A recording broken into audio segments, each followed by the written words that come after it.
สบายดีขอต้อนรับท่านเข้าสู่การนำเสนอวิธีการสร้างไฟล์เพื่อทำการไดคัทของเครื่องคัท OK DC 330อันดับที่1เลยก็คือเมื่อเราคลิกเข้าไปที่ไอคอนที่โชว์อยู่เดสก์ท็อปของเราแล้วเนาะก็จะโชว์แบบนี้ขึ้นมาก็เข้าไปสร้างหน้าเกียร์เลยเนาะแต่ปัจจุบันเราบ่มีเกียร์ A3 เนาะเดี๋ยวจะขอสาธิตเป็นเกียร์ ACเกียร์ AC แล้วก็เฮ็ดไปล้วงขวางเนาะเกียร์ AC ต้องเฮ็ดเป็นล้วงขวางของเกียร์ AC เนาะหรือว่าล้วงยาวของเกียร์ AC จะกลายเป็นล้วงกว้างของเกียร์ A3 เนาะก็เป็นจังตีไปเลยหรือว่าเขาจะเข้ามาปรับเปลี่ยนอยู่ทางด้านในพี่ก็ได้เช่นกันเนาะปกติเป็นล้วงตั้งเขาก็ปรับเปลี่ยนเป็นล้วงขวางได้เนาะหลังจากนั้นก็มาที่วิวเพื่อสร้างเป็นซินขอบเขตซินขอบเขตจะไปลวงตั้งอยู่เนาะฉะนั้นเราต้องไปแปลงอยู่ที่ปินเซตอัพเลือกเป็นเครื่องตัด DC 330แล้วก็ไปที่ Preference แล้วก็มาเลือกอยู่ที่นี่เลยไปตัดลวงขวางในขนาดของ AC โอเคถูกต้องของ AC แล้วกดโอเคไปเลยลวงขวางเส้นขอบเขตก็จะไปตามลวงขวางนี้เลยตามที่เห็นเลยหลังจากนั้นค้างไว้ด้านลุมเนาะค้างไว้มาสร้างเป็นเส้นมาร์กจะเริ่มจากจุดที่เลยแหละเนาะดึงไปจนสุดเอาไปตามเส้นนี้เลยแล้วก็สร้างเส้นนี้อีกเอื้อนไว้เป็นเส้นมาร์กเนาะเพื่อเวลาเครื่องตัดเอาเมื่อจะทำการไดคัทต้องมีเซ็นเซอร์อยู่เครื่องตัดเอาเป็นไฟสีแดงน้อยอ่านเส้นนี้เลยเส้นที่เราสร้างขึ้นมาเนาะตัวอย่างเดี๋ยวจะขอไป import เอาเป็นรูปเดี่ยวเนาะ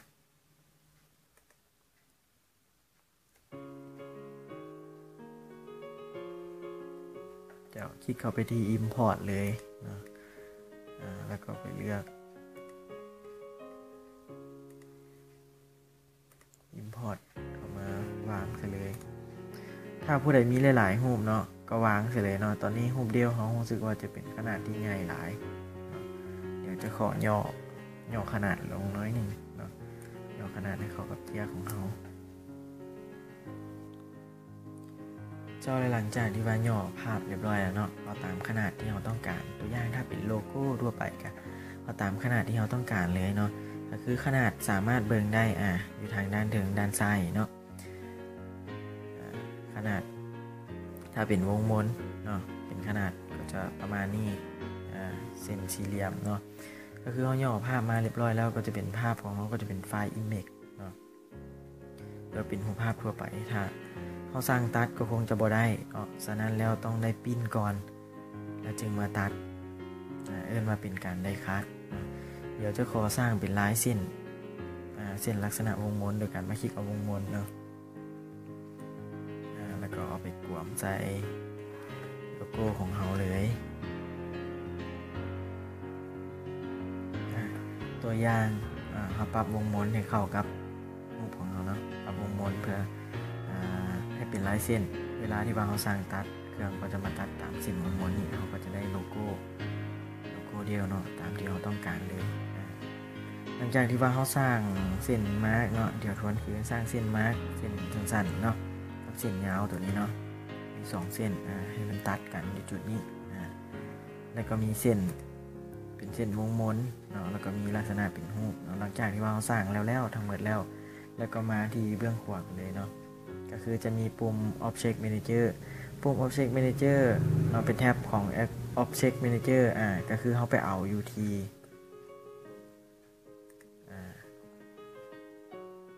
นี่เนาะอยู่นี่ก็มีคอนทัวร์เนาะเอาอยู่ Effect หรือว่าจะไปเอาอยู่ Tool เนาะอยู่ Toolก็มี Object Manager เขาคลิกใส่แล้วเนาะก็จะมีนี่ขึ้นมาเอื้อนมาเป็นเลเยอร์นึงเนาะเขาต้องสร้างเป็น2เลเยอร์ก็คือเขาต้องมาคลิกด้านลมอีกเพื่อสร้างเลเยอร์2ก็คือเลเยอร์นึงเขาสร้างสำเร็จมาแล้ว Copy ออกมาเลยโดยการ Select กล่องมืดCopy ก็คือ Ctrl C ตัวไปเนาะหลังจากนั้นปิดตาเลเยอร์นึง Ctrl V เลยเนาะพาสออกมาตอนนี้เลเยอร์1กับเลเยอร์2มีครบคือกันหมดเลยเนาะถ้าเราเปิดตาเลเยอร์1ก็จะมาทับกันเนาะแล้วต่อมาเนาะเราจะมาเลือกให้เลเยอร์2เป็นเลเยอร์ตัดเลเยอร์ตัดก็คือต้องมีแต่วงมนอย่างเดียวเนาะฉะนั้นเราต้องลึบเส้นนี้ออกเนาะอยู่ในเลเยอร์2ลึบออกเลยสังเกตเบิ่งเนาะอยู่ในเลเยอร์1ยังปิดตาอยู่ฉะนั้นจะบ่มีเครื่องหมายอย่างของเลเยอร์1มาขึ้นมาโชว์เราเลยเนาะแล้วก็คลิกใส่ปัจจุบันนี้ยังเป็นวงมนอยู่เนาะอาจจะมาลึบอีกก็ได้เนาะเป็นลักษณะรูปคลิกที่มือก็ดีลิทไปเลยก็คือเลเยอร์2จะเป็นเลเยอร์ตัดจงไว้เพียงแต่วงมนอย่างเดียวถ้าเขามีโลโก้หลายๆอันก็จะมีวงมนหลายๆอันเลยเนาะเต็มหน้า GIAC ของเราเลยเรียงกันมาเมื่อเลยเนาะเดี๋ยวจะขอปิดตาเลเยอร์2เราเปิดตาเลเยอร์1ก็คือเมื่อกี้นี่อยู่ในเลเยอร์2เป็นเลเยอร์ตัดฉะนั้นแล้วเราต้องมาลึกวงมนออกมาลึกวงมนออกลักษณะก็คือถ้าว่าอยู่ในเลเยอร์2มีวงมนอยู่เลเยอร์1ก็บ่ต้องมีวงมนเนาะเป็นกงกันข้ามเลยเนาะขาดจะว่าไปเดี๋ยวขอลึกวงมนออกเลยก็ถือว่าสำเร็จเนาะสำหรับการสร้างไฟล์วันนี้ก็เหลือแต่การสร้างปิ้นเนาะในกรณีนี้ก็คือเราปิดตาเลเยอร์2แล้วเลเยอร์1จะกลายเป็นเลเยอร์ปิ้นเลเยอร์2จะเป็นเลเยอร์ตัดเนาะฉะนั้นแล้วเราลองมาทดสอบเบิ่งว่าเราเปิดตาเลเยอร์2ขึ้นมาเนาะว่ามันจะมาตรงกันบ่นี่เวลาเราเปิดตาเลเยอร์2เส้นวงมนก็จะมากวมเอาเดียวของเราเลยเนาะตรงกันเป๊ะเลยปิดไปแล้วก็ลองเปิดเบิ่งโอเคตรงแล้วเนาะปัจจุบันเราจะให้เลเยอร์1เป็นเลเยอร์ปิ้นฉะนั้นเราต้องปิดตาเลเยอร์2พร้อมด้วยการปิดปรินเตอร์โดยการเอาเมาส์ไปคลิกใส่ปรินเตอร์ตัวนี้เนาะเป็นลักษณะสีแดงแบบนี้แต่นี้ก็สามารถสั่งปริ้นได้เลยในการเลือกแล้วก็ไปเลือกเอาเครื่องปริ้นของเราเลยเนาะโอเคแล้วก็สั่งแอปพลายถ้ามีแถบสีเหลืองนี่โชว์ขึ้นมาเป็นปกติเพราะว่าเขาสั่งปริ้นก็ถือว่าบ่ได้มีปัญหาอย่างเขาสั่งปริ้นผ่านไปปรินเตอร์เนาะบ่ได้สั่งไปเครื่องตัดสามารถสั่งปริ้นไปได้เลย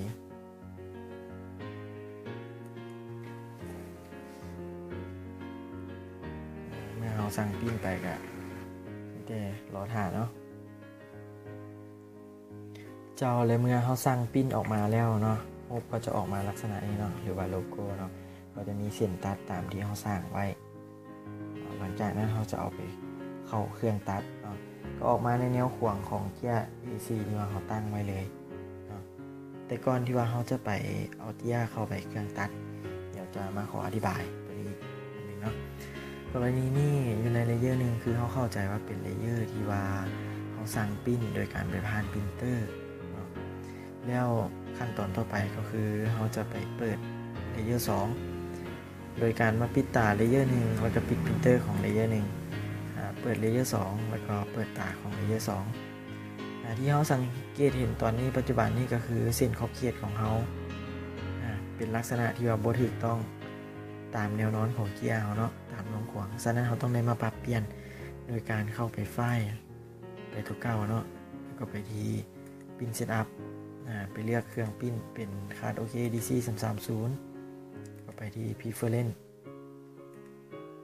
เลือกเอาตามแนวนอนของเกียร์เขาเนาะก็ไปขี้ไปเลยได้ตามปกติแล้ว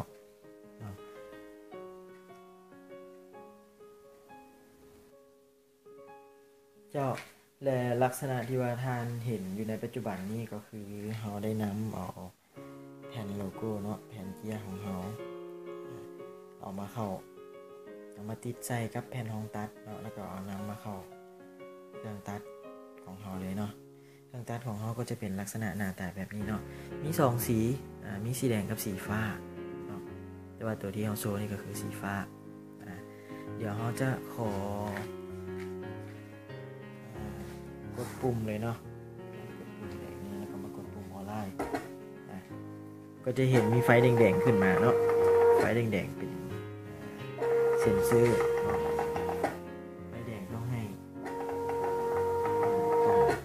ส้นทั้ง2ฝั่งมันจะออกเป็นลักษณะ2เม็ดต้องให้ไฟแดงตรงกับเส้นมาร์กอยู่จุดตัดเนาะให้ไฟแดงมาตรงกับจุดนี้เลยเป็นจุดที่1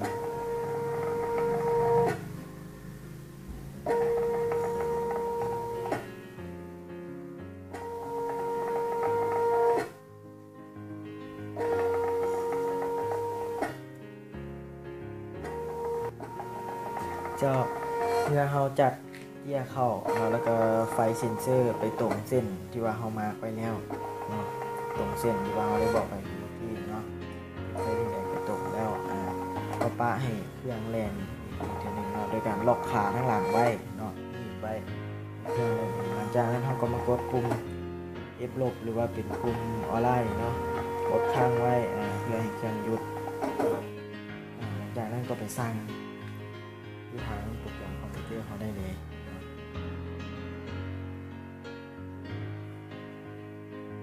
คือได้แนะนำไปเมื่อกี้เนาะเขาเปิดตาเลเยอร์2แล้วก็เปิดพิมพ์เตอร์เลเยอร์2แล้วก็สั่งไปได้เลยเนาะเลือก Challenge Page เนาะแล้วก็กด Apply แล้วก็สั่ง